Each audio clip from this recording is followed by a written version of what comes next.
on 11 Pacific, 1 Central, 2 Eastern. So we will kick it off. I'm so glad to have everyone here. As you saw when you came on, we are going to be recording this session.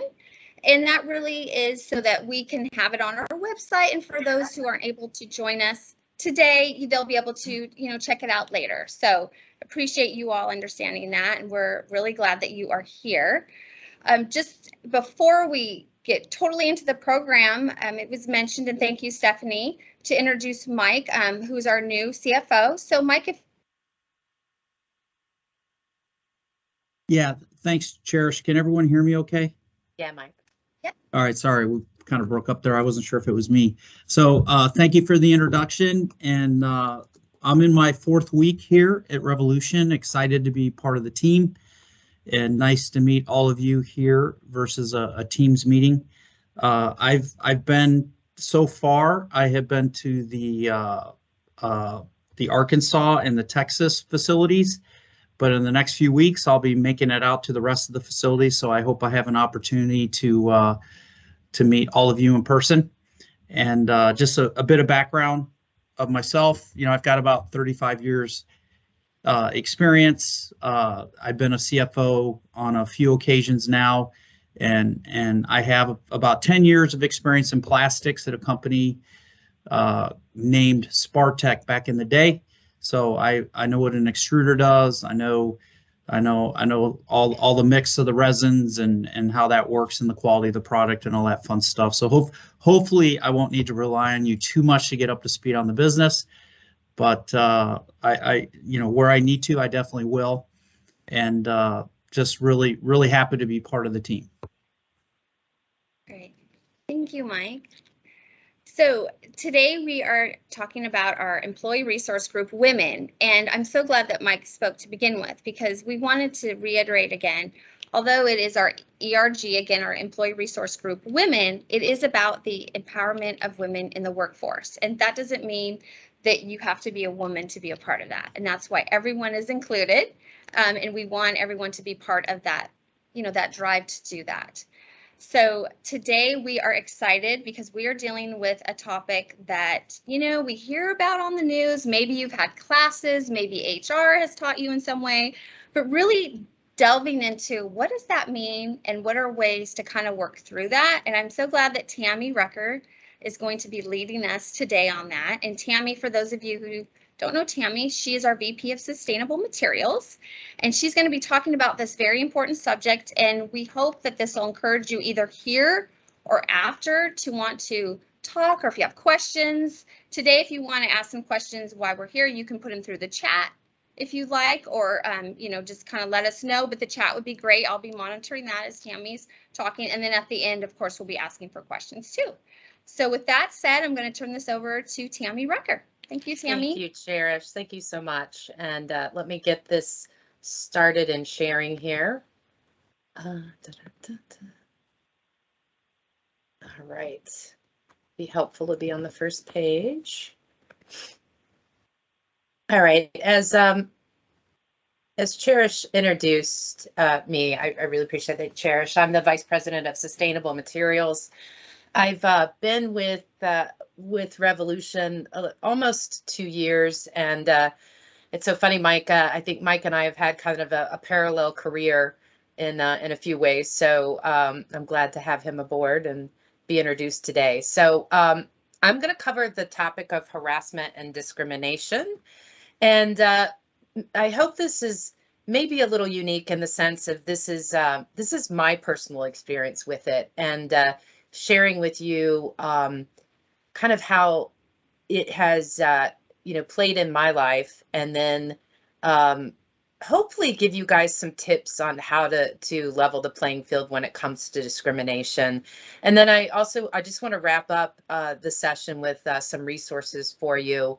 If you you hear some of this stuff and you have some experiences and you need to reach out for some support. So, and I am gonna, I know this is kind of lawyery, but I put in my disclaimer here just more as a light note, but I am not an HR professional. I've never done training in this particular field. I am really sharing, my experiences, my thoughts, my ideas. It's not a revolution course here. So please, again, as Chair said, jump in, ask questions. It's a real dialogue. Feel free to continue this after I'm done with the presentation. If you want to follow up with me, I'll provide some contact information at the end. And then, I really wrote this in the perspective of being a woman and addressing women in the audience. And then as we just highlighted, and my good friend Ernie Albert reminded me that that plenty of men would be listening to this. So what I hope, even though this is my perspective as a woman to women, that I hope you can take away some of these experiences. Maybe you can relate to them, because bias and discrimination happens to everyone. And people might have more of those experiences than others, but everybody's had a moment of being on the other end of bias or discrimination. So like I said, hopefully it applies to you as well. So kind of in this realm of sharing my personal experience, I wanted to just kind of show you guys my career roadmap, which is starting at the bottom there. I came out of college with a chemistry degree, worked as a chemist for a company called Union Carbide, was there and progressed into some various jobs, found my way into more of a commercial role, like in sales. Then I moved over to a small company called GE, was there for 12 years and did a variety of jobs, started in sales, went to marketing, and then into global product management. Then I went to a company. There's a gentleman from my GE world that ended up in a senior position in a company called Xylem and brought me over as a global product manager.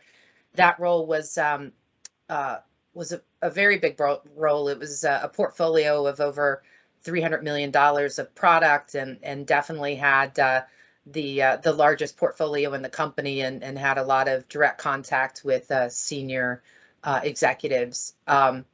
Then at that point, I went to a company called Avery Dennison, worked as in business development there.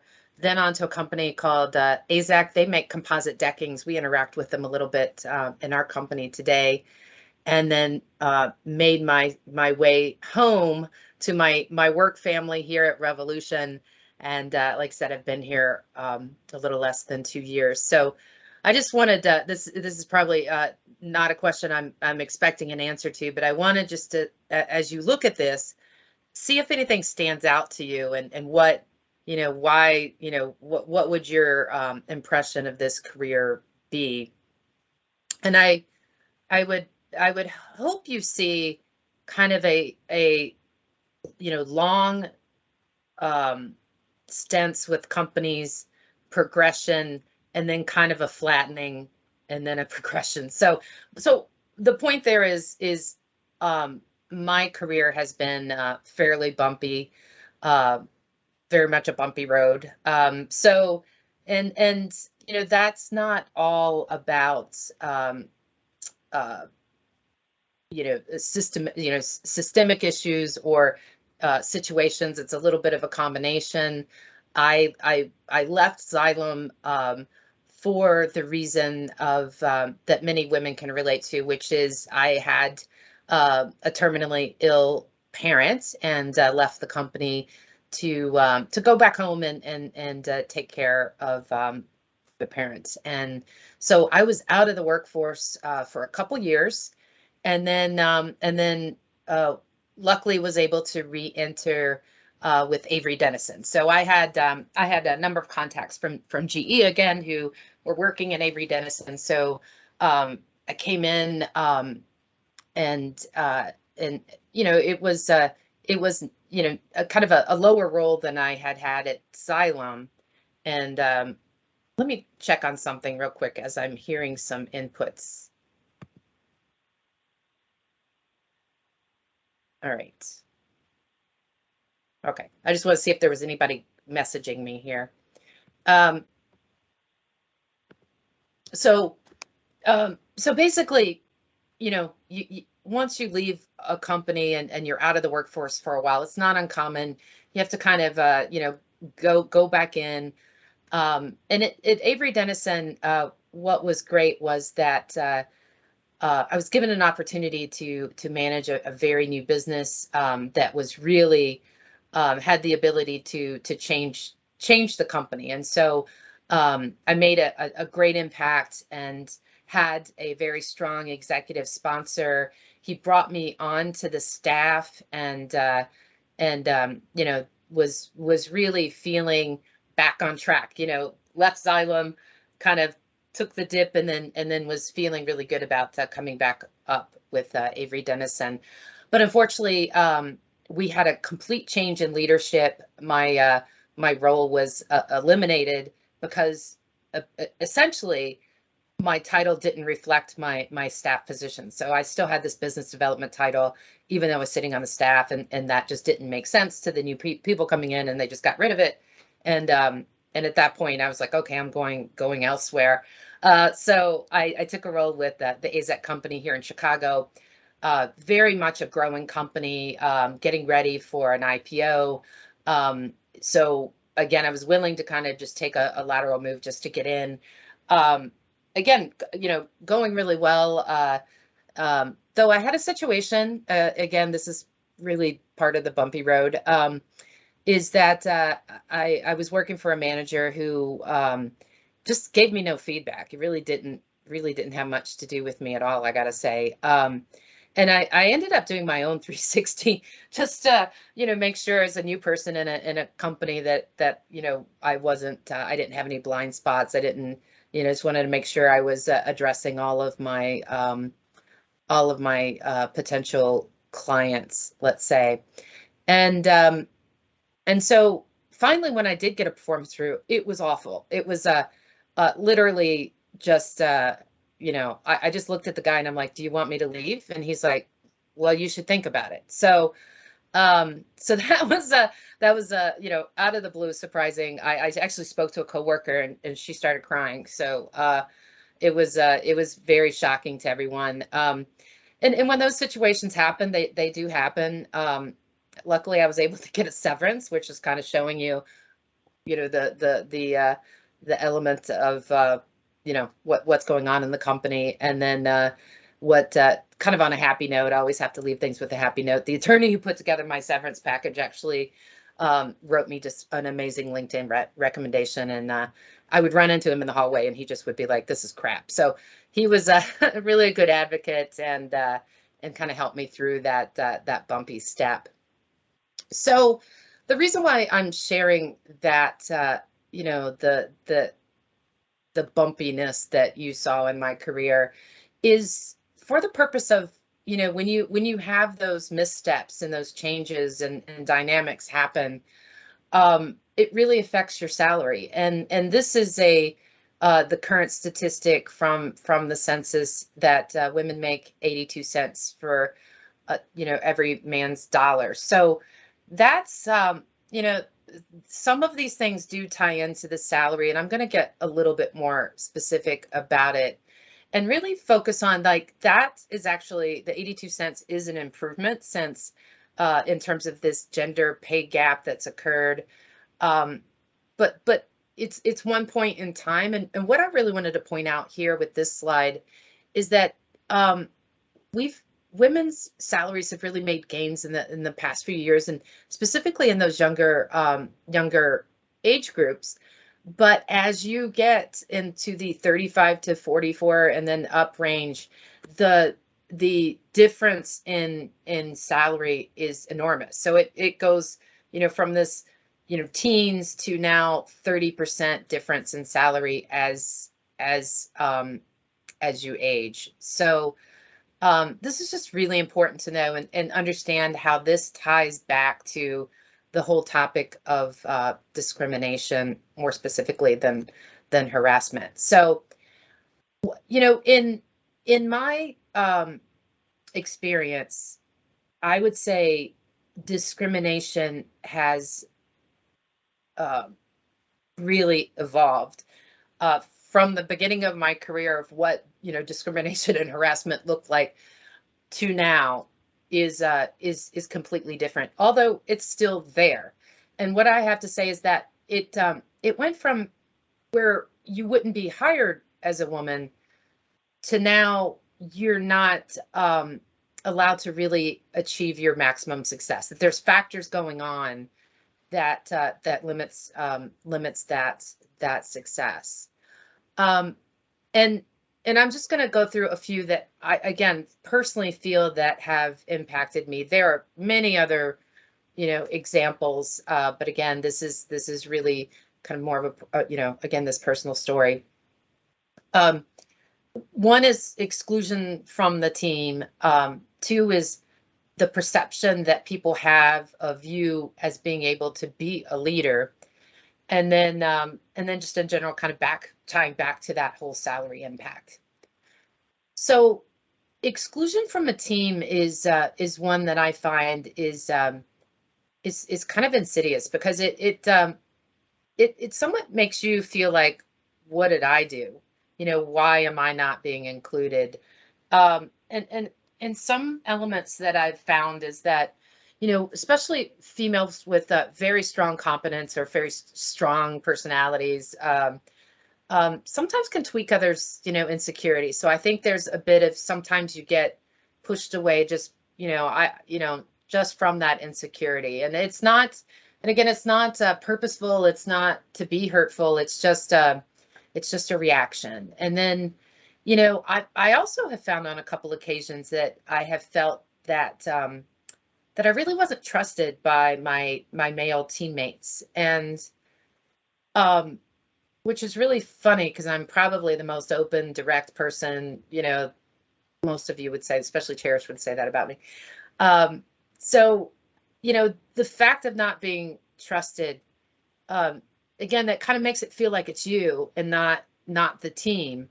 And the way I look at it is I feel that there's a fear of me judging the group in terms of, there's sometimes people aren't black and white following the rules, trying to make things happen, wheeling, dealing. And I think there's just kind of this fear of just being pointed out that that's not quite right. I also feel like folks, when a group of men get together, sometimes, there could be language or just, behavior. And I think there's a fear that you're going to call that out, that you're going to get people in trouble. And I mean, how many women here have had the experience where you're sitting in a room and someone drops the F-bomb and they look directly at you and they're just like, sorry about that. And I'm like, I just want to say, what the F. So, that those kinds of things are just, I think they just create this environment of like, I'd rather just not have to deal with maybe you catching me in ill behavior. So I'd rather just stay away from you. That keeps me safe. I'm going to just kind of keep you away. And so, and again, none of this feels like it's so directly on purpose, but the result of that exclusion is that you're not at the table when there's all kinds of decisions and discussions being made. You're not in the room, you're not at the golf course, you're not at the bar, and just that exclusion really puts you at a disadvantage in terms of those relationships, and really, again, kind of understanding the inner workings and the decisions of the company. I think another area that I feel has impacted me is just having a perception of me as a leader, in my ability to be a leader. And so I think an area that I find is hugely different. When I say these things, there's always exceptions, but I think men tend to talk more confidently in general. And I find that that's just not natural for me. I think it's not natural for a lot of women. And not that we're not confident about things, but in terms of just talking confidently about it, I have to say that that's an area that I probably still haven't gotten there, haven't, completely adapted those characteristics. But on the flip side, I also think that men should actually speak a little less and probably shouldn't be confident about things that they are very uncertain about, or if there's an uncertain situation, we should probably be more honest about that uncertainty and tamp down that confidence every once in a while. So anyway, this is an area that I think has you know, as a woman, kind of held me back a little bit. I also get the experience that throughout my career, I can't say that there was any time that this wasn't the case, is I often feel like I'm not being heard. Some of that could be my own perception. That's what we do, is like kind of blame it on ourselves. But I feel like I usually am speaking in a clear voice at a volume people can hear. So likely they did hear me. You know, I actually I ask other people to say the same thing. If I have something that I really need to get across and I don't feel like I'm being heard, I often do ask a man to just repeat what I would say. So, you know, this is an area that you know, I think all sides need to work on. As a woman, I need to just say that I said that. You know, you just repeated what I said, and then as a man, you should kind of you know, probably take a little bit more active role in listening and hearing what is said. So, and then I often have to tell people or remind people that you know, what I'm saying is from direct experience. I have 30 years of very good performance and experience and some opportunities that not many people have had in their lives, and I do bring a lot of expertise, and I often have to remind folks of that, which is sometimes taken for granted when you're dealing with a man, that, you know, they're assumed to have that experience and competence, and sometimes as a woman you have to just kind of point that out. I've also found that I've been given lots of opportunities to lead really big projects, and so there's no lack of willingness to believe in me to get something done and to let me work really, really hard. But not always was I rewarded with a leadership position. So they're all the same kind of traits. Like if you lead a big project, if you're, you know, you can lead a team. So I think there you know, was often that yeah, just let you work your tail off and then not get the job. And I think, you know, Avery Dennison was a perfect example of that, where the I actually was put in charge of this, you know, real big growth opportunity, and but I was put in charge with a male manager who was actually younger than me, less experience in the grander scheme, you know, more experience in Avery Dennison, but he was kind of put in just to be my, I think it's like a safety net. He was just put there so that the senior manager wouldn't get in trouble if I failed as a woman. So, and the guy just was completely, you know, he did it, but he never agreed in it. You know, he was like, this is crazy. You're perfectly fine to do this job. I don't know what I'm doing. I'm here to help you. But anyway, that was a real example of, you know, yes, we believe in you, but, you know, we want to have a backup. So, you know, my advice to the broad team here and people that have influence is let the outcomes do the speaking. Don't just listen to the speak. Look at the work, the outcome, and reward people who do successful work and have successful outcomes. And you know, kind of look beyond just the perception of the talk. So all of this adds up year after year after year after year. So I would say that all of my male counterparts at GE that I worked with were at the level that I am now. We're at this level in their 40s, early 40s at least. And so, you know, there's a difference now of 10 to 15 years of earning losses.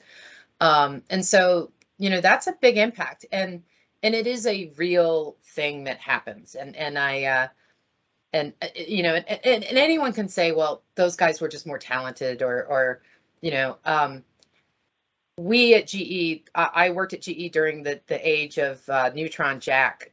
We had a very you know, aggressive employment. You know, we did force ranking. We fired the bottom 10%. I knew where I stood with everyone around me. I was always in the top 10% or 20% on a bad year. So so you know, I was in the same performance rankings as my male counterparts, and like I said, they've all made it well long ago. So and the reason why I bring this up is that this is a real dynamic. Again, you can always point to the exceptions, but there was a Harvard study that I can also send out the links to some of these that I found, but there was a Harvard study that basically says that, you know, male employees are promoted faster than women under male managers. And you know that this is a bias, because if male and female employees were under a female manager, they were given the same promotional treatment, so that there wasn't you know, you didn't see that more men were being promoted. It was pretty equal. So there is a true male to male comfort level to promote another male. So, you know, this is and this data actually was able to address a huge part of that gender gap pay, which I spoke about earlier. So 75% of that pay can be attributed to this this male to male promotion influence. So, you know, by the age of 45, this is where most of that salary difference will come from. So this is you know, these are forms of discrimination, but not, again, you know, not direct. It isn't, I'm not speaking in the terms of like harassment and things like that. It's more kind of that, these subtle biases. And I think this is the harder area to talk about, harder to, you know, put your finger on. So I hope you know, kind of went on that journey with me, and didn't, you know, didn't feel, you know, like you couldn't relate, or if it, you know, is completely different from your experience. But I do want to now go into, you know, those were kind of the data that backs up some of the challenges that we have as women. I want to share with you just what I think can help even the playing field. And again, this is a you know, some things that I've done, and some things I wish I would have done earlier. But I do want to share for all of those three key areas of, you know, exclusion, that leadership perception, and then the salary. I just want to give you my advice, which is I think you really need to inform your male peers that, you know, you're not going to tell on them, that you're not there to, you know, to point out all the faults. Like, you're really there to be, to help them as well as they help you, that we are here for mutual success. I've done that on a number of occasions, and it really has helped settle the team and the trust level. And trust is the key to great success. You have to, you know, all kind of be pulling in the same direction, understand what you're saying, and for all the team members to trust that, you know, we're not after each other, things like that. So this is really this tool of just sitting down and saying, like, I'm here to help you be successful, has really helped me out. I do encourage you, you know, if you could participate in social events, you know, try to break through that exclusion.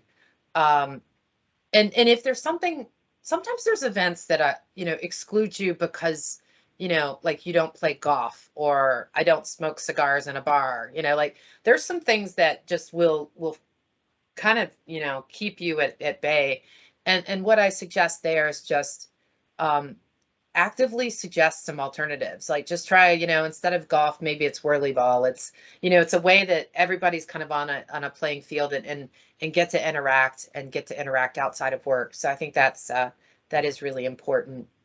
And then from, more of the leadership type things that, I think you really do have to, I also think women sometimes aren't able to talk about their accomplishments as much as men would. And so you really have to just overcome that. You have to talk about your accomplishments. You need to get some feedback from your manager on your accomplishments, and then really ask for well-deserved promotions. That you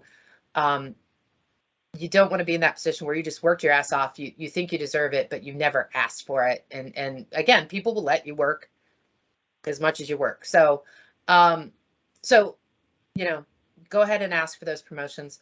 I have found that one of the most essential ways to level the playing field is to get, an executive sponsor. I've either had wildly great success under an active executive sponsor, or I've just tanked under someone who's just not doesn't really, care if I succeed or not. So, this is really essential. I mean, we all as employees have insecurities or faults or all these things. So, someone who helps you navigate to reaching higher levels of success, becoming a better employee, a better manager, that takes input. It takes learning. And if you're never given a sponsorship, you're just missing out on so much of that learning and tools. And so, and sponsorship is just what the male to male promotional, it's already happening there. And what you're asking for is to be part of that it isn't just male to male, that it is, female to male or female to female executives. So get that sponsorship. And again, I say from executives, but it's anybody that's in a position, a senior position to you. I think this is super essential. And my takeaway there is just, you got to get in the room and you got to stay at the table. Because if you're not in the room, it will all, pass you by. So, and then around the topic of pay, I think it's really important. I think there's a lot of assumption from probably everyone that as a woman, your income is extra, that it's just extra income for the family. You just don't want to stay at home. So this idea of it being extra then makes it not as important as someone who's the primary breadwinner, right? And so I think there's a bias about like paying men more just because they have to provide for their family. And people just miss the fact that a lot of us I am my head of household. I am the primary caregiver, and I mean the person paying the bills. So and there's plenty of women that are sharing equally being the breadwinner of their family. And even if they're not equal, that income is still super important for the goals of their family. So, just say those things every once in a while. You have to negotiate your salary whenever there's an opportunity. Again, women just tend to not like to get into that whole negotiation thing. And then, you just have to continue to also stay marketable where you might have less of a tendency to want to negotiate.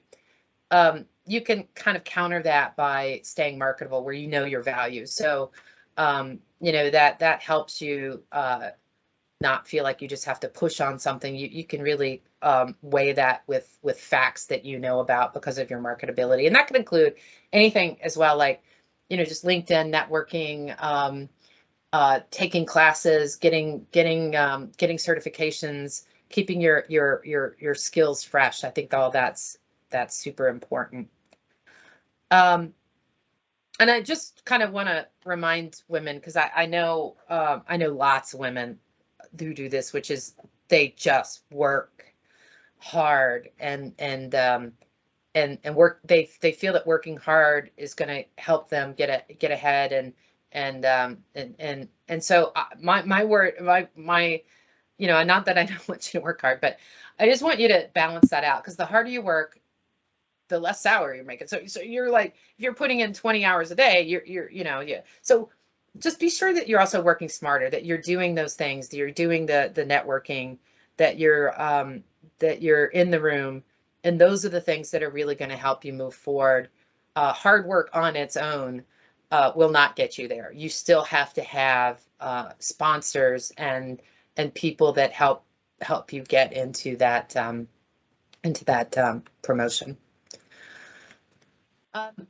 And in conclusion, what I wanted to say to you guys is that there is a true cost to discrimination, and it's a cost that we all bear. Men, women, we're all affected when there is a discrimination, meaning when the most skilled, the best people are not being the people that move forward. This data is really incredible. So this is from 2019. McKinsey, which is a very famous, reputable firm that does a lot of these analysis. They took a look at companies where there is gender diversity at the executive level, and that these companies are in the top quartile. So they're the highest of amongst peers. They don't have a certain amount. They're just higher than others. And they compared the profit performance of those more gender diverse companies to the profit of companies that are in the lower quartile of being diverse. And there was a 25% higher profitability. That is a huge percent. That is, I mean, that's not like a, you know, 1 or 2. This is huge, and it's only getting bigger. So from 2014 to 2017 to 2019, it's gone from 15 to 21 to 25%. I mean, if we give this to Sean, I think he'd be like, yes, that's 20. I want that 25%. So, you know, make sure that you know, some of my recommendations and stuff, you know, like, hey, you have to, you know, we want your female skills and aptitude. I don't need you to be a different person or talk differently or dress differently. We need your female skills, your aptitude, who you are, and we need you in this company, because that is good for everyone. It's good for the company. When the company is 25% more profitable, it hires more people, it hires more men, it hires more women. Everyone is more successful. So I think this was, you know, kind of a great way to show that this isn't just a personal, like me, you know, what happened, you know, what's the price of discrimination to me? It's showing the price of discrimination to the company. So that's all of my presentation, but I do want to go through a couple more slides that are more of the company's policy. I just want to make sure that you all hear that if you ever feel that you see or experience incidents of discrimination, harassment, violence, retaliation, all these things, please say something. It's very important. Generally, you go to your direct supervisor. If your direct supervisor is part of the problem, there's HR resources. You can go to a plant manager, you can go to a controller. There's a confidential hotline. This hotline is available 24/7, 365 days a year. You can be anonymous if you want. You know, that makes sense if you just see something happening to other people and you just want to point it out. And this hotline will take all kinds of things, not just discrimination and harassment, but if you understand people have conflicts of interest, stealing things, financial frauds, violations of any kind, you can use this hotline. And this is the hotline number, 844-565-0614. You can get there through My Revolution Cares. And then if you know, kind of miss out on some of these you know, where these hotlines are and such. Just another reminder that we have a lot of employee information at the Revolution 411 site. There's some links here. I realized that I forgot the password, so I put the password in here to remind everyone. That's recycle with an exclamation point. So, you know, this is a good source. It leads you into all, you know, some of the other resources. On this page too, I just wanted to put Cherish and myself, our contact information, both emails and phone numbers. Please, at any point, you're welcome to contact either one of us for advice or if you have any challenges. And then just don't forget as well that that particular website gives you access to the ERG Women in the Workforce website as well. So that is it on my presentation, and hopefully, Cherish, you got some questions. I thank you, Tammy. That was fantastic, and really appreciate your, transparency and talking through your own, life and really giving us some real world examples. My bumpy career, yes. Yes. No, it's definitely like a learning. Before I get started, if anyone has any direct questions they want to ask Tammy, feel free again right now. If you want to put your hand up or say something, feel free. I think, Tammy, one question that has come up is just how, as a woman, sometimes when you're can be direct, or like you said about promoting some of the things you've done, there's there can be a perception about that. Oh, for sure. So how do you get through that? How do you let that go and just go forward? That's so hard because I read a bunch of articles and trying to get ready for this presentation, and there was definitely a lot about the women's balance of we're expected to be nice, like if you're ever tough, women get more critically what's the right word? Anyway, so that they would be more critical that a woman is tough than a man would be who has the equal behavior. So we really have this this balance that I don't know. I think we have to kind of push back on it and say, like, look, is that a reality? Is that a perception, or is it true? I think it's I just think you have to challenge it a little bit. I just think it's impossible to judge or to have that criteria that you have to do everything nicely. That is just, it just isn't going to work, right? Like you have to be tough to get some things done. You have to be direct. So not a good answer. Well, that's a good answer.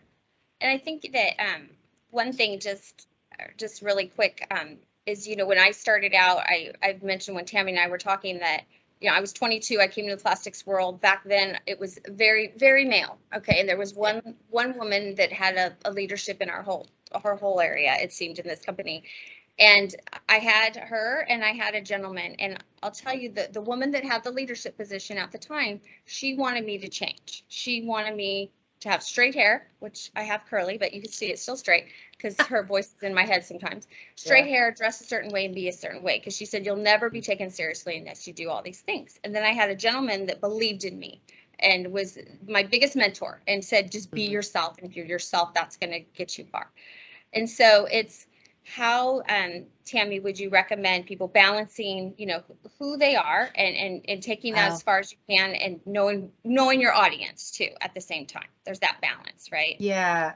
Authenticity is so important, and it's so important for everyone. And I'm going to turn this around to kind of more of a male stories. I had an employee at Xylem, and I felt like he just I told him this. I was like, I feel like you come in the door, you put on your coat, your Xylem coat, and you are a completely different human being here than what you are as a person outside of this. And I just think that's a terrible way to live. You know, I think you need to follow some norms in a company. I mean, you understand, you know, like just dress norms. There's a few. I mean, but I think everybody should be encouraged to be themselves and not get into a role that isn't yourself. There's a ton of people in leadership roles, for instance, that are not natural leaders, and I think it just makes everybody, it makes their life a little more strenuous. It makes everyone around them more strained. I just think that's super important. But I'm with you. I think there is an enormous pressure, especially on women, to be a little bit more, you know, not male-like, but you know, be a little bit more conservative, I guess, just to be taken seriously. I mean, that I think that is, and I already talked about that. Like, I'm often not heard. So I don't know that, you know, that we can just do anything different as women. I think we have to just keep coaching our you know, our teams that authenticity is the right thing to do, and to be better. All of us need to be better listeners and better value. Could I add some comments to that, Tammy? Sure. You know, having worked for both male and female bosses in my career, I think being genuine is fundamental. You have to be real if you want to engage people, to kind of work as a team to drive positive change for the company. So I would suggest always be yourself, always be real. And then, you know, I think it's also important at times, especially if things aren't going well, to be very direct with people. But I think the kind of the overriding factor that I use or do my best to use, and I'm human and I'm not perfect at it by any means, but always be respectful to people.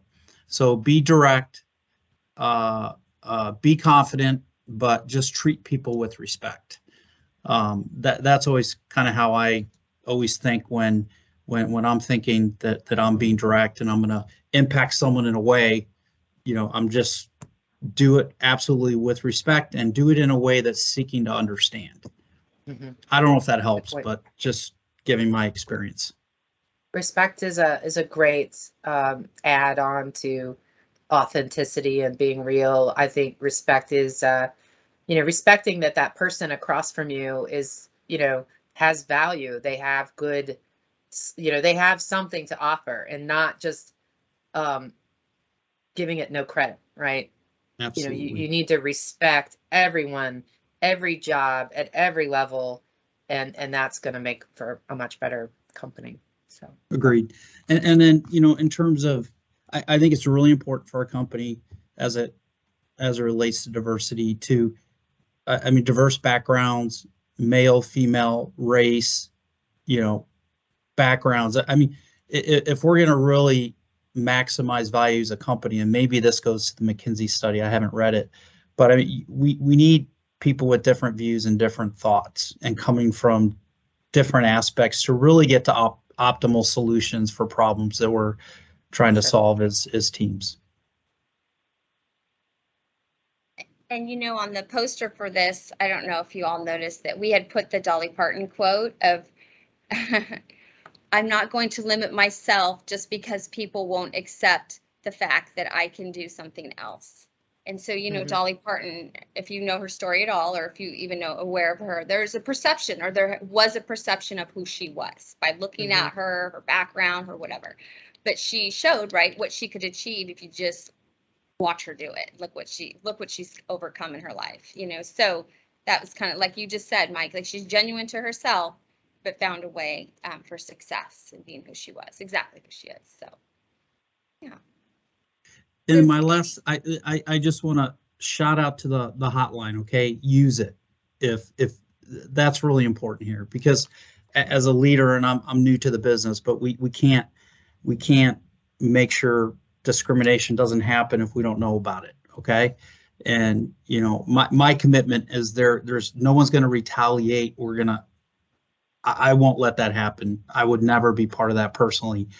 I mean, we need to know that to make the company better. We really do. Well, and out of this, and again, we appreciate Tammy, your just candor on this, and Mike, thank you for chiming in here, is we want to create empowerment, on these things, is how can we, whether it be ourselves or someone around us or someone in a leadership position, take what Tammy has shared with us and these different thoughts of how do we move forward and, make change where there needs to be change. And those who are really good at this, how do you help encourage others, right, to do that? So if there are any more questions, or comments, please feel free to let us know here. And as Tammy reminded us that we have our website, Revolution 411, and you can hear or see more about the women's ERG and everything going on with Revolution. And on our women's page that you'll see where you can check out books that we've talked about in the past. And again, those are free, that we will send them to you. And we added the Dolly Parton book on there if you are interested in reading about that, but you'll see all the other books as well to talk through this. And again, please feel free to reach out to us, as Tammy had mentioned. We want to ensure we support an empowered company and moving forward positively for everybody. Tammy, was there anything else you wanted to add at the end? No, just again, if you have any, just want to, if you have anything at all, just get in touch. I'm happy to, help in any way I can. And like Mike was saying, the whole purpose of this is just to be a better organization. You don't just, it doesn't happen overnight, but it's just the effort to just be more respectful, more inclusive, more fair, and even, and we'll be fine. No one's gonna suffer from fairness. So let's just keep making the company better and better. Great. Well, thank you again, Tammy, and thank you for everyone that took time out today to come on this call. We will be posting it on our Revolution 411 Women's page. We will also be putting it in subtitles of Spanish for our Spanish speakers. And again, feel free to reach out. Thank you again, everybody. Enjoy the rest of your day. Thanks, Tammy. Thanks, Tammy. Thanks, Tammy. Bye. Thank you. Bye.